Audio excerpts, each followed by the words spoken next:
Doc's here, Bryant Wellness Institutes of Acadiana. Again, we're talking the body's pH, and are you too acidic? Yes, and so we're discussing how acidic most Americans have become, and how that's a precursor to disease and inflammation. And you remember, I say this over and over on the show. Inflammation is the precursor to almost every chronic disease. Acidity is one of the precursors to inflammation. So we keep peeling off layers of these diseases to find out where the root cause is, and body pH is one of them. And that leads to an inflamed cells and just unhealthy cells. So the question then becomes, well, how do I know if I'm acidic, and what do I do about it? Well, first of all, avoiding acidic foods and drinks. I don't have time to go into all the details, but there are many books written on the alkaline diet. You guys may have heard of this, alkaline diet. But it's pretty much just eating more fruits and vegetables because that alkalizes us.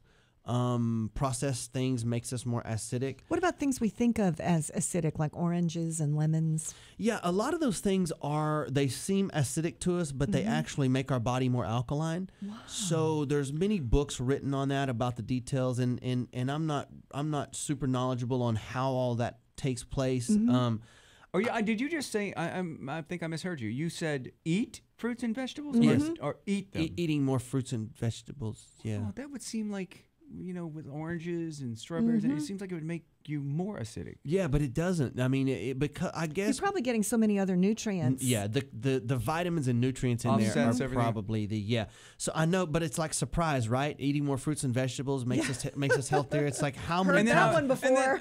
And then I was watching Dr. Oz a few days ago, and Dr. Oz had some expert on there saying, fruits, and be careful eating too many fruits. Everybody says it's good for you, but it can also make you fat. Too it many can because of the sugar. Too much. Yeah. So we really stick more to vegetables. I like to do about maybe like 2/3 vegetables, 1/3 fruits. Got it. Is a good balanced ratio, and certainly too many fruits are sugar. So that can make you unhealthy, but. The thing with eating too many fruits and vegetables, though, Americans are hard-headed and we like our food. And so now what? Well, what can we do instead of that? There are several ways that you can alkalize your water. You can even buy alkaline water already bottled now. Really? Yeah, it's a 9.5 on the pH scale. So just to let people know about the pH scale, 7.5 is neutral. Somebody that is a 6 is very alkaline. Somebody that 7.5 to 8 range is where we want to be. So if I'm drinking a bottle of water that's 9.5, that water, and I'm a 6, we're going to meet right around that neutral pH. Got it. So you want to drink things that are higher than what you want to be because you're lower than neutral. And I think I remember you saying once that it's hard to become too alkaline. It is very hard to, but if you're monitoring, then you can know exactly what's going on. But yeah, you don't want to become too alkaline, but I would say it's pretty hard to do. Okay. You would almost have to try. You would have to almost purposely try to become too alkaline. But one of the ways that we can alkalize water at home is I have something called an ion pod. And what this is, it's a little stainless steel jar. And you pour water into it for 5 minutes, and the water passes through this filter that ionizes and alkalizes the water in less than 5 minutes.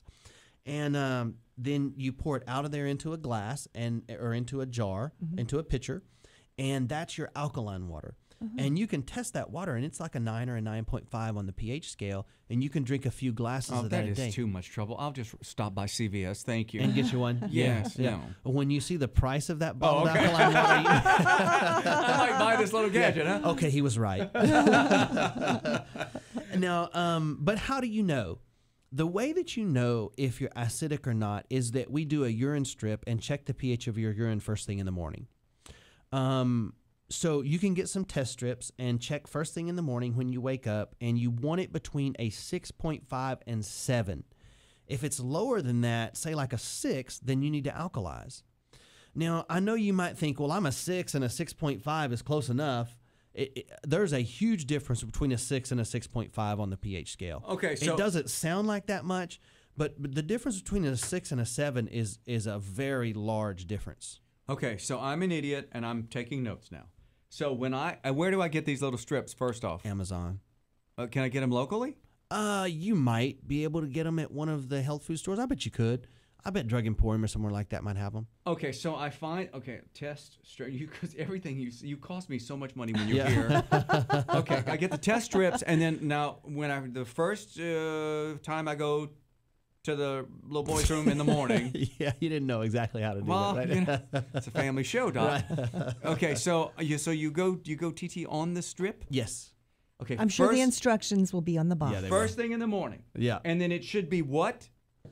It should be 6. Is it the little strip going to tell me? It will. It changes color. It's like you test a swimming pool with. You know, you dip the thing in the swimming pool and then you match the color up with the color on the jar. Well, I don't own a pool, Doc. Okay. But okay. So wait. So the strip is going to it needs to be what?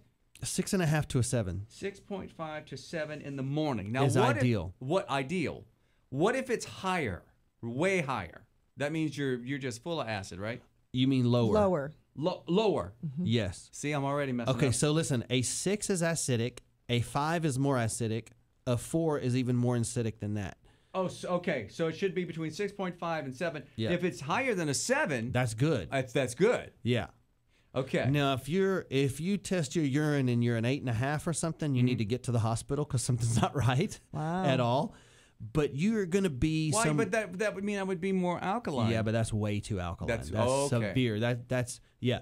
So right. So in other words, Drug Emporium, the employees, get ready. I'm coming. Yeah. They hate to see me. They go, oh, here he comes again. You know somebody's calling in sick right now. Yeah, CJ's coming. I can't make it. Oh, that's CJ. Here he's coming again. Yeah. Okay. So the second way that you can alkalize your body is we just got a new product in called pH salts. This is a powder that you can mix with water once a day, and it's full of minerals in there that can raise your body's pH relatively simple. I mean, this is just a simple little thing to do. You take, I think it's a half a teaspoon, just a tiny little bit of this powder. You put it in 8 ounces of water. You stir that up. You drink it once a day. Done. Like tap water? Yeah. Oh yeah. Oh. Especially if you have a filter. You know, I filter all my water, so yeah, you know, very important that you do that. And so this is a relatively new product, but research has proved that this new pH salts that we have is really one of the best things you can do in the world as far as alkalizing your body. It's simple, it's quick, it's easy, it's inexpensive. I just started mine yesterday. We just got this product in a few days ago, and I just started mine mixing my pH salts with water once a day to make sure that I'm on the alkaline scale. And I usually stay a little acidic, and I've been using my ion pod, but I think that this pH salt is going to be easier, so I'll kind of let y'all know how it goes. But you know what? When you talk about that, it sounds like, oh my gosh, this is so complicated. But once you incorporate it into your day, it becomes routine, just like anything else, right? It does. Right? Yeah, it does. It's like taking a vitamin. It is. And so, you know, paying attention to your health takes a little bit of effort. I mean, when I leave the house every day in the morning, I have a bag that has all of my food for the whole day in it. I already know exactly what I'm going to eat throughout the whole day. That way I don't get to lunch and go, oh my gosh, I'm starving. What am I going to eat? I got to go drive through and get something. And I have my supplements in there. I have a bottle of supplements at home, and I have a bottle on my desk in case I forget. I can take them during the day. It just takes a little bit of planning, you know, but it's either going to take you a little bit of planning now or possibly, you know, 6 weeks in the hospital later because you ignored these things. So it's either a little bit of time each day now or a whole lot of time as you get older. Worthwhile investment. You know how we decide what we're going to eat throughout the day? What's here? Yeah. We just see what listeners bring in through the lobby.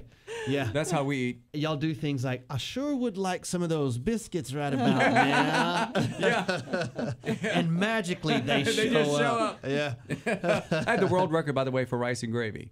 You do. The announcer, the DJ, world record for rice and gravy. I said I wanted rice and gravy. It came in 12 minutes. Wow. Sure would like some pH salts Yeah, right about some now. pH salts, yeah. You know what I want? I really want the pH water that you speak of. Yeah, they sell it at Whole Foods. It's pretty good. I mean, I think it's a 9.5 on the pH scale. I had when I'm there like doing my workshops and doing my shop with the doc in Whole Foods, that's what I'll grab. If I'm gonna grab a bottle of water, I'll grab the. And you know people are watching you. Yeah, yeah, exactly. Oh yeah, for sure. And listen, there are many other ways to balance your body's pH, but the bottom line is being too acidic is the perfect breeding ground for chronic disease inside your body, and most Americans are too acidic. So if you're interested in disease prevention at all, this is something that you need to know about. And so that's why the very first thing we do before we start adding anything to the body is you got to neutralize the chemistry so that the next step that you do, you can predict what's going to happen. And so you can order test strips on Amazon for almost nothing. I mean, these are a few bucks. And check yours in the morning. And if you do get a bad pH, let me know, and we'll get your body back up to where you can be healthy and hopefully live a long, functional, healthy life without some of these chronic diseases. So they've actually done some research in parts of Europe where they've taken cancer cells and they put them in an alkaline environment and they don't do well at all, and you put them in an acidic environment and they thrive. So being too acidic, being too acidic is a real detriment to having chronic disease. Look, we're running out of time, but real quick, can you tell me how long does it take to get a body back to normal? About a week or two. Oh, that quickly? Yeah. Oh, wow. Yeah, Okay. About a week or two, depending on how bad it is and how often they do. They follow the routine. About a week or two. Oh, that's amazing. That's fantastic. Good. All right, Doc. Had fun today, guys. Good to see you. On Facebook, you're on Facebook? Yep, the Bryant Wellness Institute's on Facebook. Check us out. Thank you, Doc. Wellness Thanks. Wednesday on KTDY.